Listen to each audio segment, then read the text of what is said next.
Hello friends, welcome back to my channel study corner. मैं रिचा। हमारी ये साइंस से एनसीईआरटी की क्लास है जिसमें हम क्लास 8th की साइंस को डिस्कस कर रहे हैं। उस सीरीज में आज चैप्टर 9 को डिस्कस करेंगे। इससे पहले 8 चैप्टर तक को बहुत अच्छे से हमने समझा था और मैं उम्मीद करती हूँ कि आपको भी चीज़ें समझ में आई होंगी। एनसीईआरटी काफ़ी हेल्पफुल होगा। आप किसी भी कॉम्पिटिटिव एग्ज़ाम की तैयारी कर रहे हो, चाहे वो टीचिंग से रिलेटेड एग्ज़ाम हो जैसे कि सीटेट जो कि अभी आने वाले दिनों में होने वाला है, यूपी टेट, सुपर टेट हो गया और KVS, G triple S B, UP TGT का एग्ज़ाम हो गया, यूपी पीजीटी का एग्ज़ाम हो गया, एलटी ग्रेड का एग्ज़ाम हो गया, या फिर आप UPSC, UP PSC, UP triple SC जैसे बड़े एग्ज़ाम की तैयारी कर रहे होंगे, या फिर एसएससी, रेलवे, बैंक। मतलब कहने का है कि आप किसी भी कॉम्पिटिटिव एग्ज़ाम की तैयारी कर रहे होंगे, उन सभी एग्ज़ाम के लिए एनसीईआरटी आपको काफ़ी हेल्प करेगा। तो किसी भी कॉम्पिटिटिव एग्ज़ाम की तैयारी शुरू करना सोच रहे हैं या कर रहे हैं तो एक बार आप पूरी एनसीईआरटी को ज़रूर पढ़ डालिए। आपका 80% सिलेबस कवर हो जाना है। उसके बाद मतलब कुछ भी आप ना पढ़िए, सिर्फ 12th तक की एनसीईआरटी भी पढ़ लीजिए, तब भी आप किसी भी एग्ज़ाम में बैठ रहे होंगे तो क्वालिफाई आराम से कर सकते हैं। तो एनसीईआरटी बहुत ही हेल्पफुल होगा आपके एग्ज़ाम के लिए। हमारी क्लास से जुड़े रहिए। हमारी या किसी भी चैनल या खुद की सेल्फ स्टडी से आपको जैसे भी समझ में आए चीज़ें, मैं ये नहीं कहूँगी कि आप मेरे ही चैनल से देखिए, आपको जहाँ से भी चीज़ें समझ में आए आप वहाँ से देखिए, लेकिन एक बार एनसीईआरटी को ज़रूर पढ़ के एग्ज़ाम में बैठिए। आपको खुद समझ में आएगा किसी भी एग्ज़ाम को देने के बाद कि एनसीईआरटी कितना हेल्पफुल होता है आपके लिए। तो अगर हमारे चैनल से जुड़े हैं और वीडियोज अच्छे लगते हैं तो लास्ट तक जुड़े रहा करिए, वीडियो को अंत तक देखा करिए। कुछ भी स्किप करने वाली चीज़ें इसमें नहीं होती हैं क्योंकि मैं ऑलरेडी सारी चीज़ें काट छाट के आपके सामने रिप्रेजेंट करती हूँ। इसमें अब अगर आपने कुछ भी स्किप किया या आप अपने अकॉर्डिंग वीडियो को शॉर्ट करना सोचेंगे तो आप इम्पॉर्टेंट चीज़ों को भी स्किप कर जाएंगे। इसलिए पूरा वीडियो देखा करिए, अंत तक देखा करिए और सबसे इम्पॉर्टेंट चीज़ अपनी एक नोट्स तैयार करिए। हर इम्पोर्टेंट पॉइंट को लिखते जाइए ताकि कभी भी जब आपको रिवीजन करना हो तो आसानी हो। क्योंकि होता क्या है, हम बार बार वीडियोस को नहीं देख पाते हैं। वीडियो एक बार देख लेते हैं, उसके बाद सोचते हैं हमें तैयार हो गया, तो ऐसा नहीं होता। आपको चीज़ें वक्त वक्त पर रिवाइज करनी ही पड़ेंगी। तो उसके लिए बेहतर होगा कि अपनी एक नोट्स तैयार करिए जिसमें सारी इम्पॉर्टेंट चीज़ें लिखते जाइए ताकि पढ़ने में आपको आसानी हो। और अगर आपने चैनल को सब्सक्राइब नहीं किया है, हमारे चैनल के नए व्यूवर हैं, तो सबसे पहले मैं रिक्वेस्ट करूंगी आपसे कि चैनल को सब्सक्राइब कर लीजिए और बेल आइकॉन के बटन को ऑन कर दीजिए ताकि कोई भी वीडियो अपलोड हो तो उसका नोटिफिकेशन आप तक पहुंच जाए। और वीडियो को लाइक कर दिया करिए यार, शेयर कर दिया करिए, अच्छा लगता है, लाइक हुआ रहता है तो थोड़ी मेहनत जो है लगता है कि हाँ सही डायरेक्शन में मेहनत हो रही है। बाकी आपके लाइक या डिसलाइक से कुछ ज़्यादा इफ़ेक्ट नहीं पड़ता है, सिर्फ मोटिवेशन मिलता है। तो लाइक करने से ना हिचकिचाया करिए और शेयर भी करते रहा करिए ताकि जिनको भी वीडियो यूज़फुल लगे उन तक ये वीडियो पहुंच जाए। बातें बहुत हो गई, अपने आप चैप्टर पे आते हैं और अपने चैप्टर को शुरू करते हैं। आज चैप्टर 9 को डिस्कस करेंगे। दोनों ही लैंग्वेज में हम चीज़ों को डिस्कस करते हैं तो आपको समझने में आसानी होगी, चाहे आप इंग्लिश लैंग्वेज के हों या हिंदी लैंग्वेज के हों। आज जो हमारा चैप्टर 9 है उसका नाम आपको दिख रहा होगा, जंतुओं में जनन, मतलब कहने का रिप्रोडक्शन इन एनिमल्स। इससे पहले हमने 7th क्लास में रिप्रोडक्शन इन प्लांट्स देखा था, बहुत अच्छे से वहाँ पे देखा था। वहाँ पर हमने सिर्फ प्लांट के बारे में देखा था। अब यहाँ पे हम एनिमल्स के बारे में जानेंगे, एनिमल्स के रिप्रोडक्शन की प्रोसेस के बारे में जानेंगे। प्रोसेस लगभग सेम है, वहाँ पर भी 2 मेथड के द्वारा रिप्रोडक्शन की प्रोसेस होती थी, एसेक्सुअल और सेक्सुअल, और यहाँ पर भी वही 2 मेथड आपको देखने को मिलेगा, बस थोड़ा सा चीज़ें डिफरेंट रहेंगी, हो गया। तो यहाँ पे पहले पॉइंट में बताया गया है कि पाचन, परिसंचरण एवं श्वसन प्रक्रम के बारे में पिछली कक्षा में आप पढ़ चुके हैं। तो इसी से मैं कहती हूँ कि जितने भी एनसीईआरटी के वीडियो अपलोड होते हैं या आप बुक भी पढ़ते हैं तो बिल्कुल 6th क्लास से पढ़ना शुरू करिए, तभी चीज़ें समझ में आएंगी। क्योंकि होता क्या है, हर जो चैप्टर्स होते हैं, जैसे 6th क्लास में हमने जो पढ़ा लगभग वही चैप्टर आपको 7th क्लास में, वही चैप्टर आपको 8th क्लास में देखने को मिलेंगे। बस जैसे जैसे हम आगे की क्लासेस में जाते जाएंगे वैसे वैसे हमें थोड़ा सा उन्हीं चैप्टर्स की और गहराई से देखने को मिलेगा। अब जैसे हमने 7th क्लास में प्लांट रिप्रोडक्शन को देखा था और यहाँ हम एनिमल रिप्रोडक्शन को देखेंगे, और जब बहुत सी चीज़ें जो हैं प्लांट रिप्रोडक्शन की, यहाँ पर वही मेथड देखने को आपको मिलेगा। तो अगर आपने वो चीज़ें देखी होंगी तो आपको समझने में थोड़ा आसानी होगी। तो यहाँ बताया जा रहा है कि पाचन, परिसंचरण एवं श्वसन प्रक्रम के बारे में पिछली कक्षा में पढ़ा था। क्या आपको इनके विषय में याद है? ये प्रक्रम प्रत्येक जीव की उत्तरजीविता के लिए आवश्यक होते हैं। तो हमारा जो डाइजेशन की प्रोसेस होती है, सर्कुलेशन की प्रोसेस होती है और रिस्पिरेशन की प्रोसेस होती है, ये क्या होता है? ये इसेंशियल होता है for the survival of every individual. सभी इंडिविजुअल के लिए ये नेसेसरी होता है, ज़रूरी होता है। फिर बताया गया है कि आप पौधों में जनन के प्रक्रम के विषय में भी पढ़ चुके हैं। जनन जाति या स्पेशीज़ की निरंतरता बनाने के लिए आवश्यक होता है। तो जो जनन की प्रोसेस होती है, ये जो स्पेशीज़ होती हैं अपनी ही जाति की स्पेशीज़ की जो एक सीरीज होती है, एक श्रृंखला होती है, उसको आगे ले जाने में हेल्प करती है। तो reproduction is essential for the continuation of species. तो ये चीज़ें तो आपको पता ही होगी। फिर आगे बताया गया है यदि जीव प्रजनन नहीं करते हैं तो क्या होता है? तो सीधा सा इसका आंसर यही होगा, उनकी तरह के जीव आगे फ्यूचर में नहीं होंगे। तो प्रजनन से रिप्रोडक्शन की प्रोसेस से क्या होता है? कोई भी जीव जो है अपनी तरह के जीवों को लाता है धरती पर, पृथ्वी पर, और हमें आगे वो चीज़ें देखने को मिलती हैं। तो आप इस बात को मानेंगे कि जीवों में जनन का विशेष महत्व है, क्योंकि यह एक जैसे जीवों में पीढ़ी दर पीढ़ी निरंतरता बनाए रखना सुनिश्चित करता है। तो ये चीज़ें हैं। यहाँ पे बताया गया है कि जो रिप्रोडक्शन है इज़ अ वेरी इंपॉर्टेंट है as it ensure the continuation of similar kind of individuals generation after generation. फिर पिछली कक्षा में पौधों में जनन के विषय में तो हम बहुत अच्छे से पढ़ चुके हैं और आपको रिमेंबर भी होगा वो चीज़ें। अब यहाँ पे हम जंतु किस प्रकार जनन करते हैं वो जानेंगे। और सबसे पहले यहाँ पे जनन की विधियाँ हैं। तो बिल्कुल जैसे वहाँ पे 2 मेथड थे मोड ऑफ रिप्रोडक्शन के, सेक्सुअल एंड एसेक्सुअल, सेम यही यहाँ पर भी रहता है। यहाँ भी मोड ऑफ रिप्रोडक्शन की बात की जाए तो 2 मेथड्स होते हैं। यहाँ दिया गया है लैंगिक जनन सेक्सुअल रिप्रोडक्शन एंड अलैंगिक जनन एसेक्सुअल रिप्रोडक्शन। तो अब सबसे पहले हम लैंगिक को जानेंगे, लैंगिक जनन को जानेंगे कि क्या होता है लैंगिक जनन। लैंगिक जनन की बात की जाए तो जिसे हम सेक्सुअल रिप्रोडक्शन कहते हैं, सेक्सुअल रिप्रोडक्शन को जाना जाए तो यहाँ पे बताया गया है लैंगिक जनन करने वाले पौधों में नर और मादा जननांग होते हैं। तो यहाँ पे प्लांट के लिए आपको रिमेंबर करके बताया जा रहा है, क्योंकि प्लांट की ही चीज़ें एनिमल में भी वही चीज़ें होती हैं, वही पार्ट होते हैं, बस नाम उनके अलग अलग हो जाते हैं। तो यहाँ आपको रिमेंबर कराया जा रहा है कि हमने जो प्लांट में पढ़ा था वहाँ पर मेल और फीमेल जो जननांग पार्ट होते थे वो डिफरेंट होते थे, कि mail and female reproductive parts जो हैं वो अलग होते थे। अब इन भागों के आप नाम बता सकते हैं, ये तो पढ़ा है तो आप ज़रूर बता सकते हैं। जंतुओं में भी नर एवं मादा में विभिन्न जनन भाग अथवा अंग होते हैं। तो एनिमल्स की भी बात की जाए तो यहाँ पर भी mail and female have different reproductive parts और ऑर्गन्स होते हैं।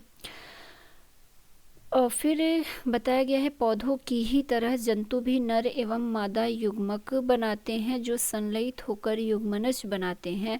यह युग्मनज विकसित होकर एक नया जीव बनाता है। इस प्रकार का जनन जिसमें नर तथा मादा युग्मक का संलयन होता है लैंगिक जनन कहलाता है। आगे इसके पार्ट के बारे में, मतलब जो ह्यूमन का रिप्रोडक्टिव पार्ट है उसके बारे में आपको बताया जाएगा। फिलहाल यहाँ पर आपको सेक्सुअल रिप्रोडक्शन क्या होता है वो बता दिया गया है कि इसमें क्या होता है। बिल्कुल प्लांट की तरह the reproductive parts in animals also produced gametes that fuses to form zygote. तो जो मेल और फीमेल रिप्रोडक्टिव पार्ट है उनके जो गैमीट्स होते हैं वो आपस में फ्यूज करते हैं, जैसे एग हो गया और ओवम हो गया, वो फ्यूज करेगा और उसके बाद वो क्या करेगा, जाइगोट का निर्माण करेगा। It is the zygote which develops into a new individual, यही जाइगोट क्या करेगा, डेवलप होके एक नया इंडिविजुअल का निर्माण करता है। This type of reproduction beginning from the fusion of male and female gametes is called sexual reproduction. तो सेक्सुअल रिप्रोडक्शन में बेसिकली क्या होता है, मेल और फीमेल गैमेट का फ्यूजन होता है। तो अब आगे आपको पार्ट बताए जाएंगे जो ह्यूमन में रिप्रोडक्टिव ऑर्गन्स होते हैं उनके बारे में। तो सबसे पहले मेल रिप्रोडक्टिव ऑर्गन के बारे में बताया जा रहा है कि मेल रिप्रोडक्टिव ऑर्गन्स क्या क्या होते हैं। जैसे हमने प्लांट की कंडीशन में देखा था मेल रिप्रोडक्टिव पार्ट, उसी तरह से यहाँ पर ह्यूमन की कंडीशन में अब आपको देखने को मिलेगा। तो यहाँ पे मेल रिप्रोडक्टिव पार्ट के अंतर्गत बताया गया है कि जो मेल रिप्रोडक्टिव पार्ट होते हैं उनमें एक जोड़ा वृषण का होता है, 2 शुक्राणु नलिका होती हैं तथा एक लिंग होता है। वृषण नर युग्मक उत्पन्न करते हैं जिन्हें शुक्राणु कहते हैं। वृषण लाखों शुक्राणु उत्पन्न करते हैं। आपको ये यहाँ पर एक इमेज में दिखाया गया है जिनमें शुक्राणु का चित्र दिखाया गया है। तो ये है हमारा मानव शुक्राणु का चित्र, बिल्कुल ऐसे ही ये होता है। इसकी आपको एक इमेज दिखा दी गई है ह्यूमन स्पर्म की, जो कि 3 भागों में डिवाइड होता है। इसका एक ये इस तरह से लंबा होता है और इसमें जो एक किनारा होता है वो टेल कहलाता है, पूंछ कहलाता है। बीच वाला भाग हमारा मिडल पार्ट होता है और ऊपर वाला थोड़ा हेड नुमा बना होता है, तो ये हेड होता है। तो ये हमारा ह्यूमन स्पर्म का इमेज है यहाँ पर। क्योंकि हम मेल रिप्रोडक्टिव ऑर्गन पढ़ रहे हैं तो उसमें ह्यूमन स्पर्म जो है वो उसका जो रोल है वो बहुत ही इम्पोर्टेंट रोल होता है आगे। तो वो चीज़ें आपको पता होनी चाहिए। यहाँ पे क्या उसका इमेज होता है, कैसा दिखता है, ये चीज़ें बता दी गई हैं। फिर यहाँ पे बताया गया है कि शुक्राणु यद्यपि बहुत सूक्ष्म होते हैं पर प्रत्येक में एक सिर, एक मध्य भाग एवं एक पूंछ होता है। तो ये बहुत सूक्ष्म होते हैं, इनको आप ऐसे इस इमेज को क्लियरली नहीं देख सकते हैं। ये एक माइक्रोस्कोपिक इमेज है और उसमें आपको इसके 3 पार्ट देखने को मिल सकते हैं। फिर बताया गया है क्या शुक्राणु एकल कोशिका जैसे प्रतीत होते हैं। वास्तव में हर शुक्राणु में कोशिका के सामान्य संगठक पाए जाते हैं। तो यहाँ पे कहा जा रहा है, थोड़ा हिंदी बहुत टफ हो जाता है इस चैप्टर का, तो मैं एक बार इंग्लिश में समझाने की कोशिश करूँगी क्योंकि सच में इसकी हिंदी बहुत टफ है। तो मैं यही कहूँगी, यही सजेस्ट करूँगी कि इसके जो पार्ट हैं उसको इंग्लिश में आप समझने की कोशिश करिए तो ज़्यादा बेहतर होगा, क्योंकि मैं खुद कन्फ्यूज़ हो जाती हूँ वृषण, शुक्राणु और ये सारी चीज़ें लेके। यहाँ पे बताया जा रहा है द मेल रिप्रोडक्टिव ऑर्गन से include a pair of testis. तो एक पेयर ऑफ टेस्टिस होता है। फिर बताया गया है कि 2 स्पर्म्स होते हैं, डक्स एंड पेनिस। तो इतनी चीज़ें हमारे मेल रिप्रोडक्टिव ऑर्गन के अंतर्गत आती हैं। A pair of testis, 2 sperm ducts and penis. 2 sperm ducts होता है, बाकी स्पर्म तो लाखों की संख्या में प्रोड्यूस होते हैं। The testis produce the male gametes called sperm. तो जो टेस्टिस होता है वहाँ से मेल गैमेट प्रोड्यूस होता है जिसे स्पर्म करते हैं, यही फर्टिलाइज करता है एग से और जाइगोट का निर्माण होता है। तो ये स्पर्म कहाँ से प्रोड्यूस हो रहा है, मेल गैमेट से, जो टेस्टिस है वहाँ से प्रोड्यूस हो रहा है। Millions of sperms are produced by the testis. तो बहुत से स्पर्म प्रोड्यूस्ड होते हैं लेकिन फर्टिलाइज्ड कोई एक ही करता है, बाकी वेस्ट होते हैं, खराब होते हैं। ये कह लीजिए million of sperms are produced by the testis which shows the pictures of a sperm. तो आपको स्पर्म का एक पिक्चर भी दिखा दिया मैंने। Thought sperms are very small in size. दो sperms are very small in size, each has a head, a middle piece and a tail. Does it appear to be a single cell? Indeed each sperm is a single cell with all the usual cell components। तो ये था हमारा sperm जो male reproductive organ था उसके बारे में, उसमें हमने स्पर्म के बारे में जाना। अब यहाँ पे आपको एक मेल रिप्रोडक्टिव ऑर्गन भी दिख रहा होगा, ये तो स्पर्म का इमेज था, नीचे मैं दिखाती हूँ। ये हमारा हो गया मेल रिप्रोडक्टिव ऑर्गन। अब यहाँ पे हमने जो जो चीज़ें पढ़ी वो चीज़ें यहाँ पे मेंशन भी हैं। जैसे कि स्पर्म डक्ट की बात किया हमने, जहाँ से स्पर्म प्रोड्यूस्ड होता है, तो ये वाला पार्ट स्पर्म डक्ट का होता है जहाँ से स्पर्म प्रोड्यूस्ड होता है। और इसके नीचे आएंगे तो टेस्टिस आपको दिखेगा। एक मिनट, हाँ, ये हमारा टेस्टिस है जिसे हिंदी में वृषण कहते हैं और इंग्लिश में इसको टेस्टिस कहते हैं। तो यहाँ से ये हमारी क्या रहेगी, स्पर्म डक्ट रहेगा जहाँ से स्पर्म प्रोड्यूस्ड होगा।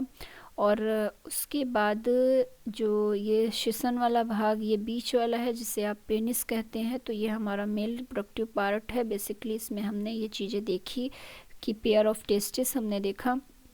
पेयर ऑफ टेस्टिस कहने का मतलब एक इधर है और एक इधर है, तो अब पेयर ऑफ टेस्टिस देखा, बाकी 2 स्पर्म डक्ट्स देखे।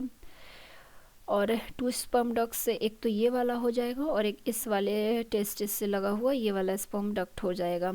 और इसके बाद हमने एक पेनिस की बात की, तो ये पेनिस वाला भाग हो जाएगा।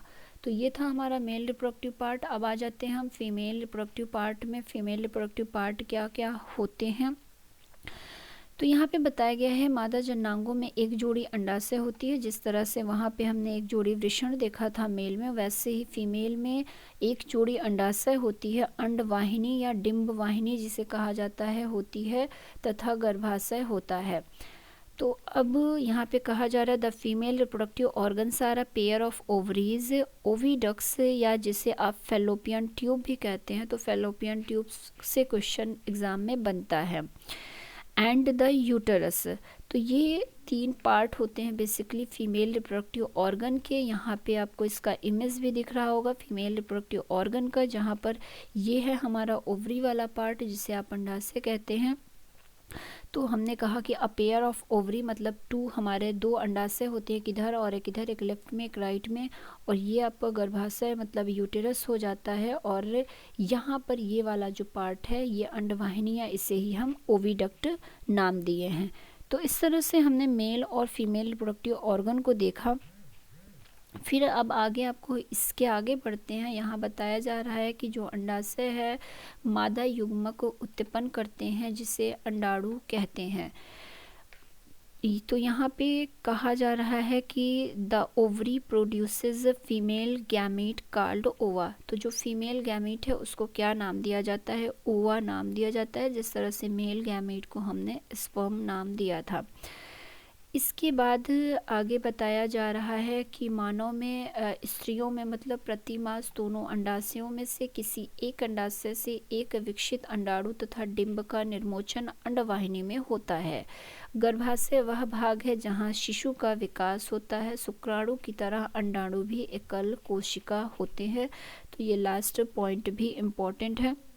In human beings, a single matured egg is released into the oviduct by one of the ovaries every month.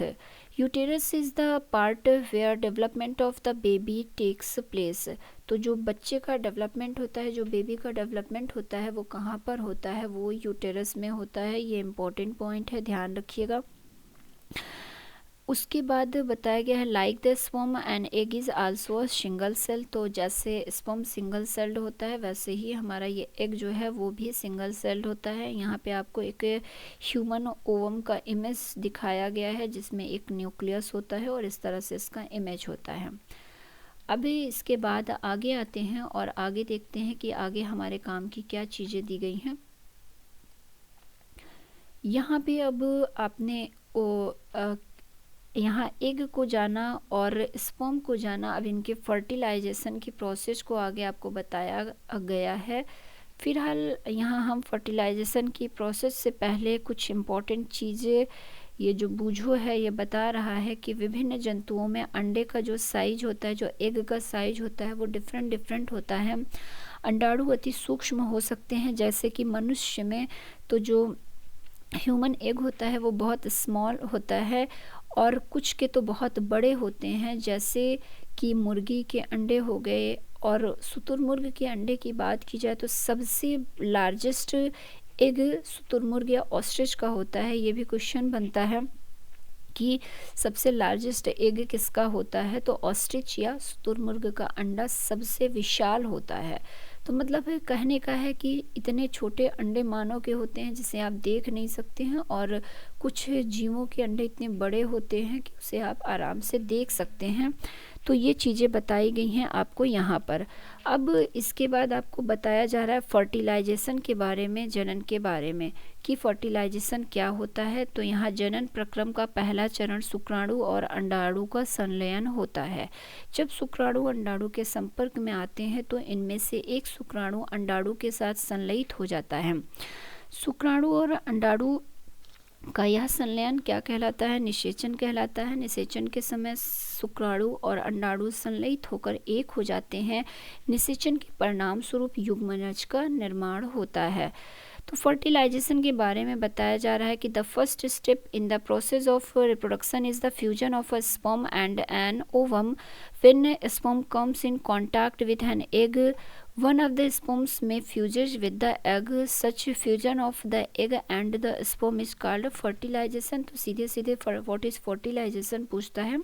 तो एग और जो आपका एग है और स्पर्म है, इसके फ्यूज़न की जो प्रोसेस है यही क्या कहलाती है? फर्टिलाइजेशन कहलाती है। During fertilization, the nuclei of the sperm and the egg fuse to form a single nucleus. This results in the formation of a fertilized egg or zygote. तो fertilization के बाद क्या बनता है? zygote का निर्माण होता है। जब एग और जो आपका एग है और स्पर्म है वो दोनों जब जुड़ जाते हैं, फर्टिलाइज्ड करते हैं, एक हो जाते हैं, उसके बाद जाइगोट का निर्माण होता है। बाद में यही जाइगोट जो है वो डेवलप होता है और एक बच्चे का निर्माण करता है। तो आगे यही चीज़ बताई गई है कि फर्टिलाइजेशन के प्रक्रम में स्त्री के जो अंडाणु हैं और जो मेल है उसका शुक्राणु का संयोजन होता है। अतः नई संतति में कुछ लक्षण अपनी माता में से तथा कुछ लक्षण अपने पिता से वंशानुगत होते हैं। तो यही रीज़न होता है क्योंकि दोनों के ही चीज़ें पार्टिसिपेट कर रही हैं। जो फीमेल है उसका एग और जो मेल है उसका स्पर्म, तो इन दोनों की ही कुछ प्रॉपर्टी जो है वो उसके बच्चे में आ जाएगी। जैसा कि आप अक्सर देखते होंगे कि आप कई बार अपनी माँ से मिलते हुए कुछ चीज़ें आपकी अपनी माँ से मिलती हुई होती हों और कुछ चीज़ें आपके फादर से। तो यही रीज़न होता है क्योंकि यहाँ पर दोनों ही का जो एक का स्पर्म और एक का एग पार्टिसिपेट कर रहा है और यही जो है ये कैरेक्टरिस्टिक्स जो है वो एक पीढ़ी से इंडिविजुअल्स में एक पीढ़ी से दूसरी पीढ़ी में ले जाते हैं। उसके बाद अब फर्टिलाइजेशन के बाद क्या होगा? वह निषेचन जो मादा के शरीर के अंदर होता है आंतरिक निषेचन कहलाता है। तो फर्टिलाइजेशन की प्रोसेस भी दो तरह से होती है जीवों में। एक तो बॉडी के अंदर होती है और एक बॉडी के बाहर होती है। तो वह निषेचन जो मादा के शरीर के अंदर होता है उसे क्या कहते हैं? इंटरनल फर्टिलाइजेशन कहते हैं। मतलब fertilisation which takes place inside the female body is called internal fertilisation. Internal fertilisation occurs in many animals including human, cows, dogs and hens. तो मनुष्यों में, गाय में, कुत्ते में, मुर्गी में, इन सभी जंतुओं में इंटरनल फर्टिलाइजेशन की प्रोसेस होती है। क्योंकि जो फर्टिलाइजेशन की प्रोसेस होती है वो जो फीमेल होती है उसकी बॉडी के अंदर होती है, वो आप देख नहीं सकते हैं। इसके बाद बताया गया है आपको कि आपको यह जानकर आश्चर्य होगा कि अनेक जंतुओं में जो फर्टिलाइजेशन की प्रोसेस होती है वो फीमेल जंतु के शरीर के बाहर भी होती है। इन जंतुओं में निषेचन जल में होता है, जैसे मेढक हो गया। इन चीज़ों में क्या होता है कि जो फर्टिलाइजेशन की प्रोसेस होती है वो बॉडी के बाहर होती है, वो वाटर में होती है। आइए पता लगाएं कि यह किस प्रकार संपन्न होता है। यहाँ पे बताया गया है वसंत अथवा वर्षा ऋतु में मेढक तथा टोड पोखर, तालाब और मंद गति से बहते झरनों की ओर जाते हैं।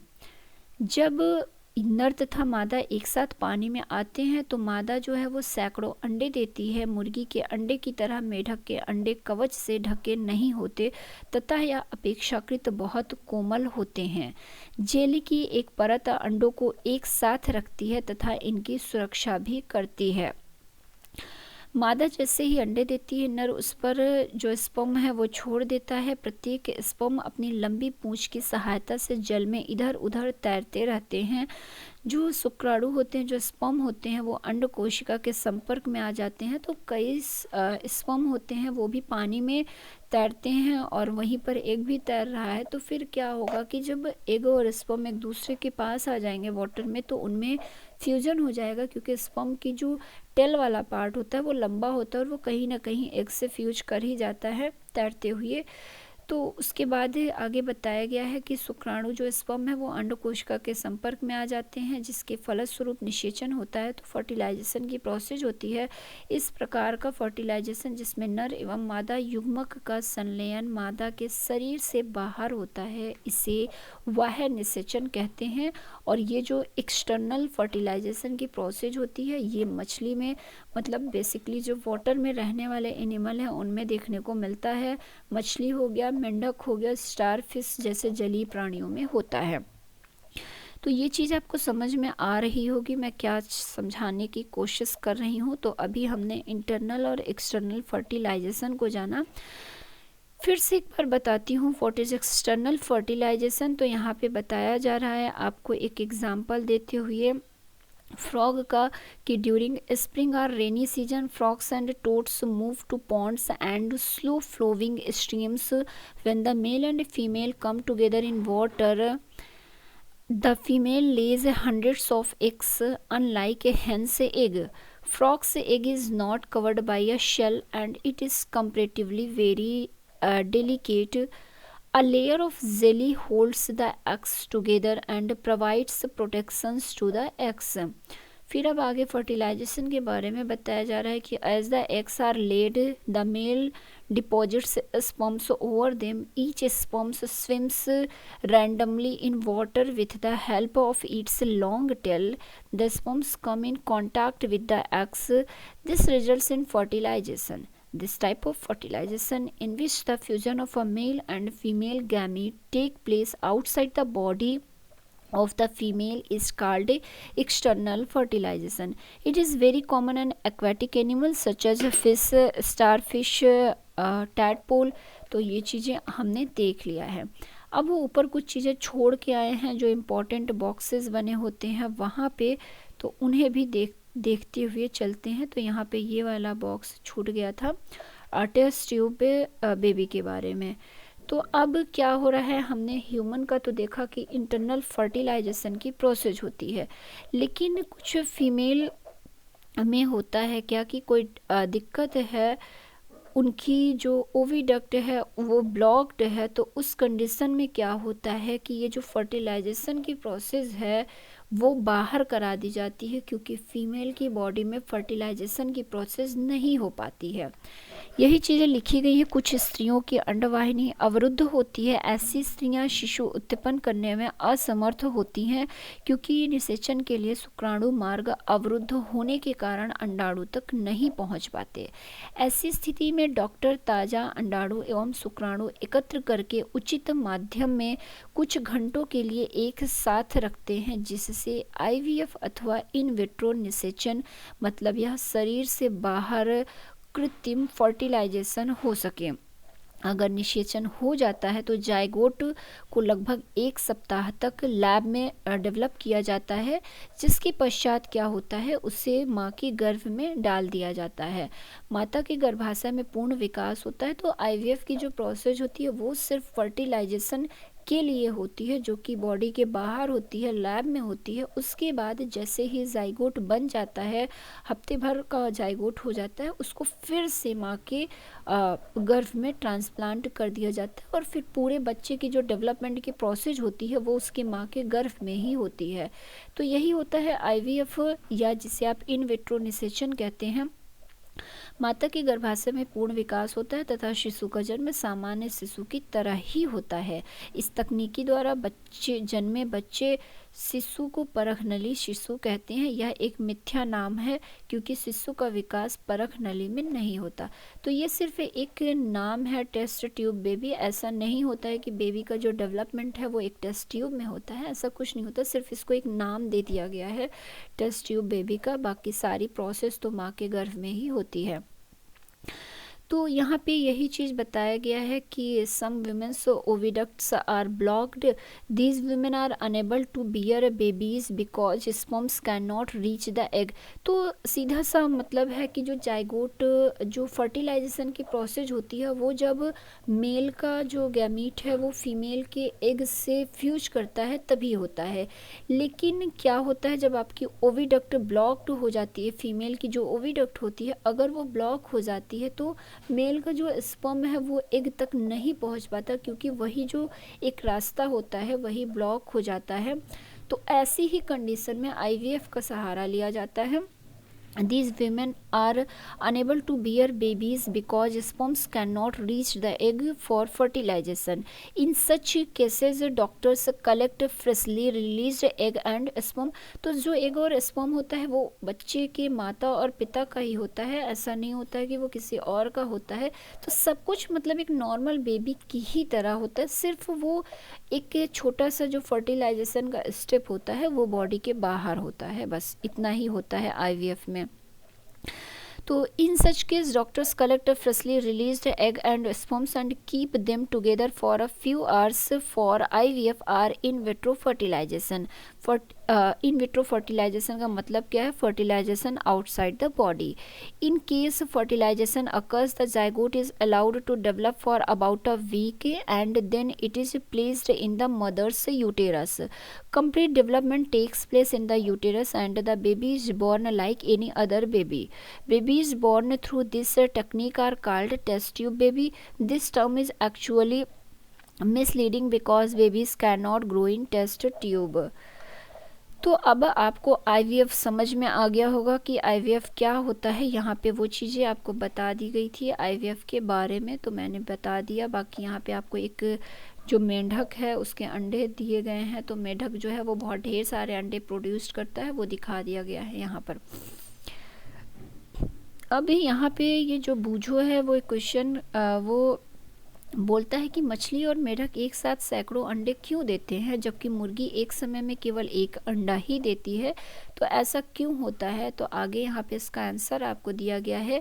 यद्यपि यह जंतु सैकड़ों अंडे देते हैं तथा लाखों शुक्राणु निर्मोचित करते हैं, सारे अंडों का निषेचन नहीं होता है और वह नया जीव नहीं बन पाता। इसका कारण यह है कि अंडे एवं शुक्राणु निरंतर जल की गति, वायु एवं वर्षा से प्रभावित होते रहते हैं। तालाब में दूसरे ऐसे जंतु भी होते हैं जो इन अंडों को भोजन स्वरूप लेते हैं, मतलब अंडों को खा जाते हैं। अतः अंड कोशिकाओं एवं शुक्राणुओं का बड़ी संख्या में उत्पन्न होना आवश्यक है ताकि उनमें से कुछ में निषेचन सुनिश्चित हो सके। तो जो वाटर में एग और स्पर्म इतने लार्ज अमाउंट में एनिमल्स प्रोड्यूस्ड करते हैं वो इस वजह से करते हैं। पहली बात तो पानी है वो हर वक्त बह रहा है, मतलब वो निरंतर चल ही रहा है, तो जो स्पर्म या एग है वो भी उसके साथ मूव करता रहेगा। और उसके बाद कई बार क्या होता है कि सूटेबल एनवायरनमेंट नहीं होता है, बारिश हो रही है, गर्मी बहुत ज़्यादा पड़ रही है, बहुत ज़्यादा ठंडी पड़ रही है, या फिर बहुत से दूसरे जीव जो वाटर में रह रहे हैं वो क्या करते हैं, इन एग या स्पर्म को खा लेते हैं। तो इस तरह से क्या होता है कि ये प्रोड्यूस तो सैकड़ों के अमाउंट में करते हैं, लेकिन उसमें से जो फर्टिलाइज्ड होते हैं वो कोई एक ही हो पाता है, एक या दो ही हो पाता है, क्योंकि ऐसी सारे जो एग और स्पर्म होते हैं उनको ये इन्वायरमेंट नहीं मिल पाता फर्टिलाइजेशन का।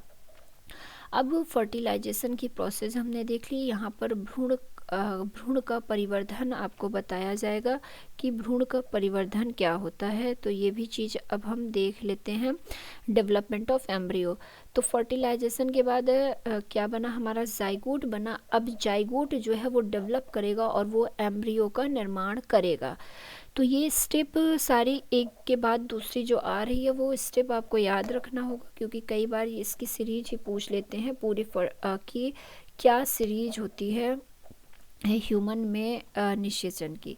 तो यहाँ पे है निषेचन के परिणाम स्वरूप युग्मनज बनता है, जाइगोट बनता है, ये हमने देख लिया, जो विकसित होकर भ्रूण में परिवर्तित हो जाता है, मतलब एम्ब्रियो में उसका डेवलप हो जाता है। फिर क्या है, जो युग्मनज है लगातार विभाजित होकर कोशिकाओं के गोले में बदल जाता है। तत्पश्चात कोशिकाएं समूहीकृत होने लगती हैं तथा विभिन्न ऊतकों और अंगों में परिवर्तित हो जाती हैं। इस विकसित होती हुई संरचना को भ्रूण कहते हैं। भ्रूण गर्भाशय की दीवार में रोपित होकर विकसित होता रहता है। गर्भाशय में भ्रूण का निरंतर विकास होता रहता है। धीरे धीरे विभिन्न शारीरिक अंग जैसे कि हाथ, पैर, सिर, आंखें, कान इत्यादि विकसित हो जाते हैं। भ्रूण की वह अवस्था जिसमें सभी शारीरिक भागों की पहचान हो सके गर्भ कहलाता है। जब गर्भ का विकास पूरा हो जाता है तो मां नवजात शिशु को जन्म दे देती है। तो इस तरह से एक बच्चा जो है अपनी माँ के गर्भ में बड़ा होता है, वो कैसे उसका डेवलप होता है वो सारी प्रोसेस आपको बता दी गई है। तो डेवलपमेंट ऑफ एम्ब्रियो में बताया जा रहा है कि जो फर्टिलाइजेशन है उसके रिजल्ट से क्या फॉर्म होता है, जाइगोट का फॉर्म होता है which begins to develop into an embryo, जो कि बाद में एक एम्ब्रियो में परिवर्तित हो जाता है। The zygote divides rapidly to give rise to a ball of cells. तो 9.8 के बी में आपको ये बॉल ऑफ सेल्स भी देखने को मिल जाएगा। ये है आपका बॉल ऑफ सेल। बाकी ये चीज़ें अभी हम एक बार मैं इमेज में फिर से समझाऊंगी, लेकिन अभी यहाँ पर पढ़ लेते हैं हम। फिर क्या है, the cells then begin to form groups that develop into different tissues and organs of the body. This developing structure is termed an embryo. The embryo gets embedded in the wall of the uterus for further development. The embryo continue to develop in the uterus. It gradually develops body. तो ये embryo जो है इसी में फिर बच्चे की body का निर्माण होने लगता है। अब क्या क्या होता है वो चीज़ें आपको आगे बताई गई हैं कि parts of such as hands, legs, head, eyes, ears. The stage of the embryo in which all the body part can be identified is called a fetus. तो जब बच्चे के सारा बॉडी पार्ट, सारे ऑर्गन का निर्माण हो जाता है और वो दिखने लगता है तो उसे हम क्या कहेंगे, उसे फीटस कहेंगे। When the development of the fetus is complete, the mother gives birth to the baby. तो ये चीज़ें आपको समझ में अब आ गई होंगी। अब आ जाते हैं इस इमेज में। एक बार मैं इमेज को भी समझा देती हूँ ताकि आपको और चीज़ें क्लियर हो जाएं। तो यहाँ पे सबसे पहले इमेज आप देखिए कि क्या है, ये एक zygote formation and development of an embryo from the zygote. तो जाइगोट और एम्ब्रियो का पूरा डेवलपमेंट इस इमेज में आपको दिखाया गया है ए वाले में। इसमें आते हैं, यहाँ पे क्या है, सबसे पहले ये आपको ये यूटेरस है, ये वाला पार्ट यूटेरस का होता है और यहाँ पे ये रोपित भ्रूण है, मतलब जो एक एम्ब्रियो है, एम्बेडिंग एम्ब्रियो है वो यूटेरस में आगे डेवलप करता हुआ देख सकते हैं किस तरह से इसमें डेवलप, एक सेल्स कई सेल्स के निर्माण हो रहे हैं, वो डेवलप कर रहा है, फिर उसमें डिवाइडेशन हो रहा है इस तरह से, और उसके बाद डिवाइड होके क्या बन रहा है, जाइगोट का निर्माण ये कर रहा है। जाइगोट का निर्माण करने के बाद में यहाँ पे ओव्यूलेशन की प्रोसेस हो रही है, जिसे हिंदी में अंडोत्सर्ग लिखा गया है। ओव्यूलेशन के बाद ये आपका ओवरी है, अंडाशय है। तो इस तरह से ये चीज़ें हमने ऊपर पढ़ी, किस तरह से एक एम्ब्रियो का डेवलपमेंट होता है, वो चीज़ें दिखाई गई है। अब इस बी वाले इमेज में कोशिकाओं का पिंड आपको दिखाया गया है, मतलब क्या है, बॉल ऑफ सेल्स को दिखाया गया है। और सी वाले इमेज में आ जाते हैं, भ्रूण का गर्भाशय में रोपण। तो जो हमारा एम्ब्रियो है उसका जो यूटेरस है उसमें रोपण को दिखाया गया है कि embedding of the embryo in the uterus. तो ये चीज़ दिख रही होगी यहाँ पे, ये आपकी यूटेरस की वॉल है, इस यूटेरस की वॉल में ये एक डेवलप कर रहा है एम्ब्रियो। तो ये चीज़ें हो गई, ये चीज़ें हमने ऊपर पढ़ भी ली है और वही चीज़ की इमेज थी। अभी यहाँ पे एक जब फीटस का निर्माण हो जाता है गर्भाशय के अंदर, यूटेरस के अंदर, तब ये इस तरह से जब सारे ऑर्गन डेवलप हो जाते हैं तो बच्चा इस तरह से माँ के गर्भ में दिखता है। अब आगे आपको बताया गया है कि मुर्गी में भी आंतरिक निषेचन होता है, परंतु क्या मनुष्य और गाय की तरह मुर्गी भी बच्चों को जन्म देती हैं? आप जानते हैं कि मुर्गी बच्चों को जन्म नहीं देते। तब चूजे कैसे जन्म लेते हैं? तो निषेचन के फौरन बाद ही युग्मनज लगातार विभाजित होता रहता है और अंडवाहिनी में नीचे की ओर बढ़ता रहता है। इसके नीचे बढ़ने के साथ साथ इस पर सुरक्षित परत चढ़ती जाती है। मुर्गी के अंडे पर दिखाई देने वाला कठोर कवच भी ऐसे ही सुरक्षित परत है। अब आगे बताया गया है कि कठोर कवच के पूर्ण रूप से बन जाने के बाद मुर्गी अंडे का निर्मोचन करती है। मुर्गी के अंडे को चूजा बनने में लगभग 3 सप्ताह का समय लगता है। तो मुर्गी जो है वो अंडे को देती है, लेकिन गाय जो है वो बच्चे को जन्म देती है, मनुष्य बच्चे को जन्म देती है। उसी तरह से मुर्गी में भी होता तो इंटरनल फर्टिलाइजेशन है, लेकिन ये बच्चे को जन्म ना दे के ये क्या करती है, ये अंडे को जन्म देती है। तो मुर्गी कठोर कवच के पूर्ण रूप से बन जाने के बाद मुर्गी अंडे का निर्मोचन करती है। मुर्गी के अंडे को चूजा बनने में लगभग 3 सप्ताह का समय लगता है। मुर्गी को ऊष्मायन के लिए अंडों पर बैठे देखा होगा। क्या आप जानते हैं कि अंडे के अंदर चूजे का जो विकास है इस अवधि में ही होता है। चूजे की पूर्ण रूप से विकसित होने के बाद कवच जो है वो जो बाहर वाली शेल होती है वो फट जाती है और चूजा बाहर आ जाता है। वह निषेचन वाले जंतुओं में भ्रूण का विकास मादा के शरीर के बाहर ही होता है। भ्रूण अंडावरण के अंदर विकसित होता रहता है। भ्रूण का विकास पूर्ण होने पर अंडजोत्पत्ति होती है। आपने तालाब अथवा झरने में मेढक के अनेक टैडपोल तैरते हुए देखे होंगे। तो ये मेढक के बारे में बता दिया गया है यहाँ पे आपको। तो ये चीज़ें हमने जो पढ़ी फिर से एक बार एक्सप्लेन करती हूँ। यहाँ से नीचे से यहाँ पर मुर्गी में आंतरिक निषेचन से हमें देखना है। तो internal fertilisation takes place in hens also. Do hens give birth to babies like human beings and cows? तो बिल्कुल भी नहीं, वो एग को बर्थ करती हैं। You know that they do not, then how are chicks born? Let us find out. Soon after fertilisation the zygote divides repeatedly and travels down the oviduct. As it travels down, many protective layers are formed around it. The hard shell that you see in a hen's egg is one such protective layer. After the hard shell is formed around the developing embryo, the hen finally lays the egg. The embryo takes about 3 weeks to develop into a chick. You must have seen the hen sitting on the egg to provide sufficient warmth. Did you know that development of the chick takes place inside the egg shell during this period? फिर क्या बताया जा रहा है कि after the chick is completely developed it burst open the egg shell. फिर animals के बारे में और बताया जा रहा है आगे यहाँ पे आपको कि इन animals which undergoes external fertilization, development of the embryo takes place outside the female body. The embryo continue to grow within their egg o-ring. After the embryo develop, the egg hatch.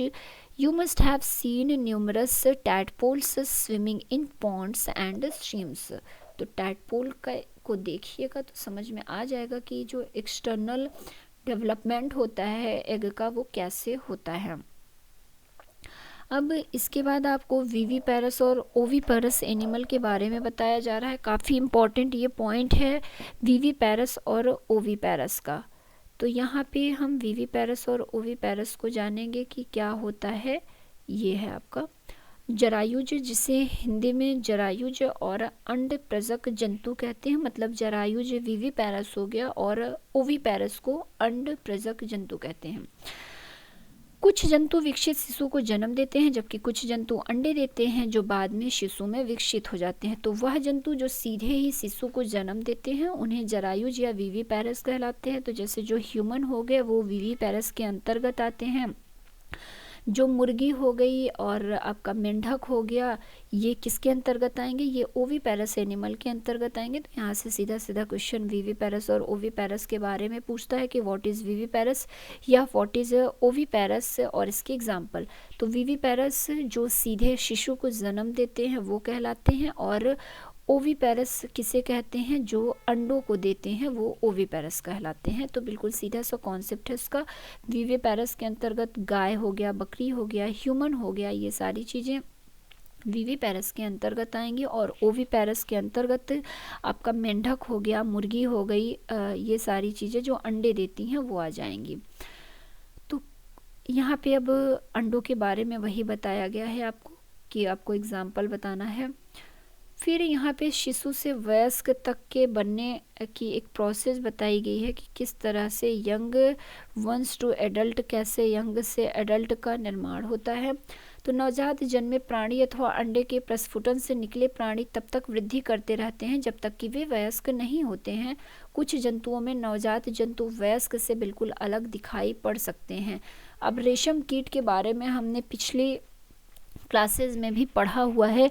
रेशम कीट की यहाँ पर life cycle को बताया गया है कि अंडा, वहाँ पर सबसे पहले क्या होता है, एग का निर्माण होता है। एग के बाद लार्वा और कैटरपिलर बनता है। फिर लार्वा या कैटरपिलर के बाद प्यूपा का निर्माण होता है और प्यूपा से एडल्ट का।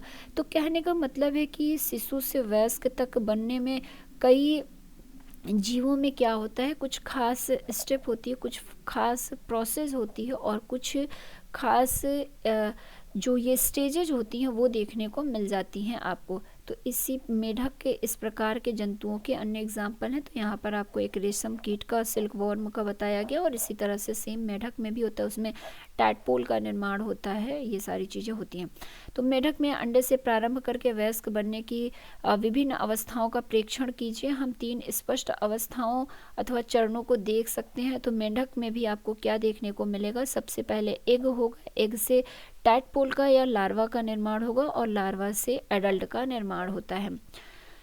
तो ये चीज़ें थी मेढक के बारे में बता दी गई। यहाँ पर रेशम कीट और इसका जो डेवलपमेंट का स्टेज है ये याद रखिएगा, कई बार यही सीरीज पूछ लेता है आपसे।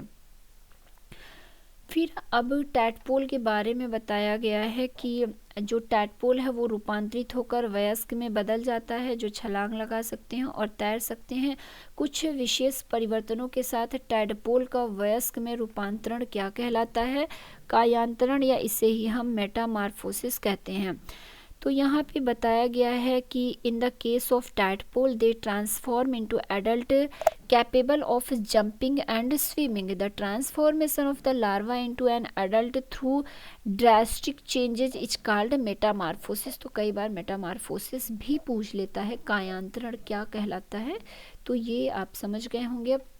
मनुष्य में जन्म के समय से ही नवजात शिशु में वयस्क समान शारीरिक अंग मौजूद होते हैं। तो हमने अभी तक सेक्सुअल रिप्रोडक्शन के प्रोसेस को पढ़ा था। अब आगे आपको एसेक्सुअल रिप्रोडक्शन के प्रोसेस के बारे में यहाँ पे बताया गया है। फिलहाल यहाँ पे एक मेंढक जो है उसको, उसकी लाइफ साइकिल को दिखाया गया है। जो फ्रॉग होता है, लाइफ साइकिल ऑफ फ्रॉग को बताया गया है। तो एक मेढक है, ये मेढक क्या करेगा, एग को प्रोड्यूस करेगा, जो कि इसका फर्टिलाइजेशन कहाँ होगा, बाहर होगा, बॉडी के वाटर में होगा। तो ये एग जब फीमेल से फर्टिलाइज्ड होगा तो जाइगोट का निर्माण होगा और जाइगोट से क्या होगा, आरंभिक टैडपोल, जिसे आप अर्ली टैडपोल का निर्माण होगा। अर्ली टैडपोल के बाद में लेट टैडपोल का निर्माण होगा और ये लेट टैडपोल जो है फिर से डेवलप करके एडल्ट में बन जाएगा। तो इस तरह से एक जो फ्रॉग है उसकी लाइफ साइकिल होती है, उसके डेवलपमेंट के बारे में बताया गया है। तो यहाँ पे अब हम अलैंगिक जनन को जानेंगे कि हम परंतु अत्यंत छोटे जंतु जैसे कि हाइड्रा एवं सूक्ष्मदर्शी जंतु जैसे कि अमीबा में जनन किस प्रकार होता है। तो इन चीज़ों में, इन जीवों में अलैंगिक या एसेक्सुअल रिप्रोडक्शन होता है। तो यहाँ पे एक हाइड्रा का इमेज दिया गया है आपको। तो ये आपको ऐसे नहीं दिखेगा, इसको आप माइक्रोस्कोप से ही देख सकते हैं। यहाँ पे बताया गया है प्रत्येक हाइड्रा में एक या अधिक उभार दिखाई दे सकते हैं। यह उभार विकसित होते नए जीव हैं जिन्हें मुकुल कहते हैं। तो हमने प्लांट के केस में जैसे सेक्सुअल रिप्रोडक्शन देखा था कि बर्ड के द्वारा एक नया जीव डेवलप किया था, एक नया प्लांट डेवलप किया था, तो वैसे ही यहाँ भी है, हाइड्रा में भी बडिंग के द्वारा ही इसमें एसेक्सुअल रिप्रोडक्शन होता है और एक नया जो जीव है, एक नया हाइड्रा है वो डेवलप करता है। यहाँ पे अमीबा में दिया गया है, अमीबा में भी सेम वही प्रोसेस होती है। तो हाइड्रा का हम पढ़ लेते हैं। प्रत्येक हाइड्रा में एक या अधिक उभार दिखाई दे सकते हैं। यह उभार विकसित होते नए जीव हैं जिन्हें मुकुल कहते हैं, मतलब जिन्हें बर्ड्स कहते हैं। स्मरण कीजिए कि ईस्ट में भी हमने बर्ड्स की प्रोसेस देखी थी। हाइड्रा में भी एक एकल जनक से निकलने वाले ऊर्ध्व से नए जीव का विकास होता है। इस प्रकार के जनन को, जिसमें केवल एक ही जनक नए जीव को जन्म देते हैं, इन्हें ही हम क्या कहते हैं, एसेक्सुअल रिप्रोडक्शन कहते हैं। हाइड्रा में मुकुल से नया जीव विकसित होता है, इसीलिए इस प्रकार के जनन को मुकुलन या बडिंग कहते हैं।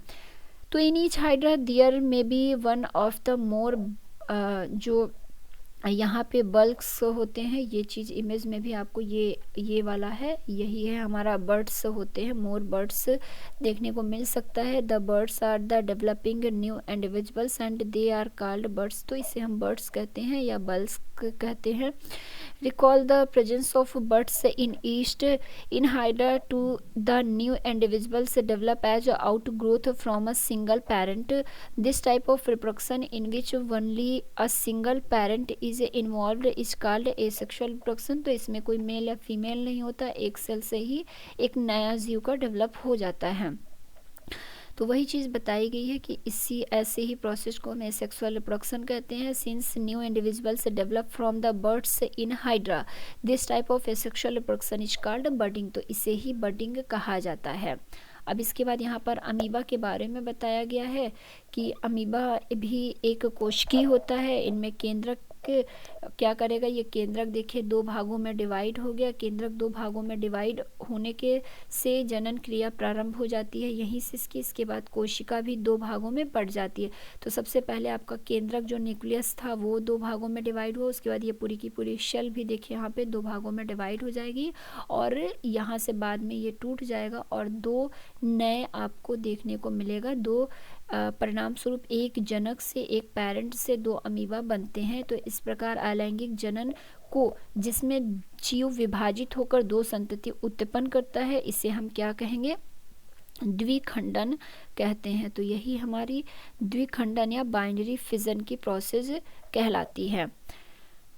फिर क्या है, मुकुलन एवं द्विखंडन के अतिरिक्त कुछ अन्य विधियां भी है। तो एसेक्सुअल रिप्रोडक्शन की जो प्रोसेस है, आपसे ये प्रोसेस नहीं पूछता। एक तो बाइनरी फिजन के द्वारा एसेक्सुअल रिप्रोडक्शन होता है, दूसरा बडिंग के द्वारा एसेक्सुअल रिप्रोडक्शन होता है। ये चीज़ें बताई गई हैं यहाँ पर आपको। अब आगे देख लेते हैं कि और क्या चीज़ बताई जा रही है।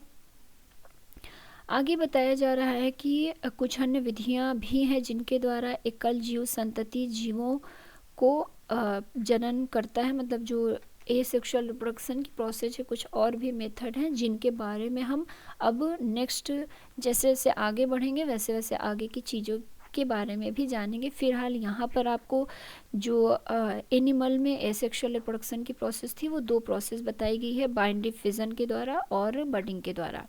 अब एक डॉली की कहानी है, एक भेड़ है, इसकी कहानी है, ये भी पढ़ लेते हैं। कई बार यहाँ से क्वेश्चन बनता है कि किसी समरूप कोशिका या किसी अन्य जीवित भाग अथवा संपूर्ण जीव को कृत्रिम रूप से उत्पन्न करने की जो प्रोसेस होती है वो हमारी क्या कहलाती है, क्लोनिंग कहलाती है। तो cloning is the production of an exact copy of a cell, any other living part or a complete organism.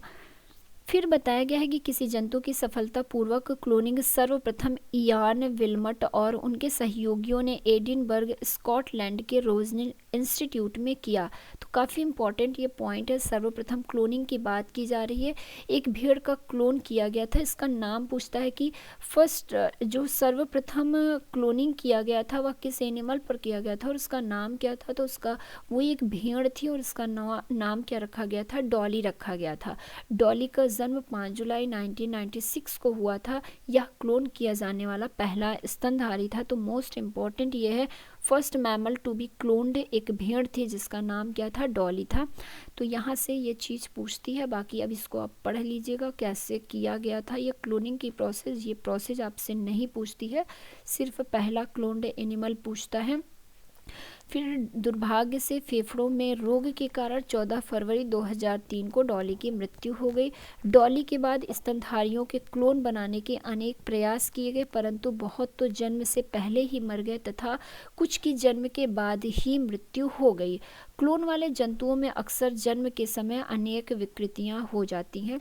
तो ये एक बार आप पढ़ लीजिएगा कि डॉली जो भेड़ थी वो क्लोन के द्वारा कैसे बनाई गई थी, इसका प्रोसेस लिखा हुआ है। एग्ज़ाम में ये पूछता नहीं है, लेकिन आपके नॉलेज के लिए पता होना चाहिए। फिर यहाँ पे समरी है, समरी पढ़ने का काम आपका रहेगा, क्योंकि मैंने चैप्टर को बहुत अच्छे से पढ़ा दिया है, तो इतनी मेहनत तो आपको करनी ही पड़ेगी।